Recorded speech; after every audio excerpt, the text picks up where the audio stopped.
დილით უბრალოდ მუცლის ტკივილით გაიღვიძა.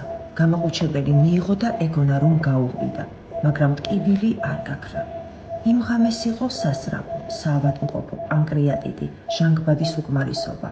როდესაც ინტენსიური თერაპიის განყოფილებაში გადაჰყავდათ, გული გაუჩერდა. ახლა სიცოცხლესა და სიბნელე შორის არის გაჭედილი. თვალებს ახელს, მაგრამ ვერ ხედავს. ესმის, მაგრამ ვერ პასუხობს. ეს შალვა პეტროსიანია, 38 წლის.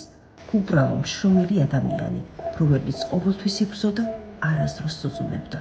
ოჯახის შექმნაზე ოცნებობდა. დღეს მისი სიცოცხლე ვიწრო ძაბზე კიდია. მას რეაბილიტაცია სჭირდება. გონზე მოსვლის, მეტყველებისა და მოძრაობის შანსი.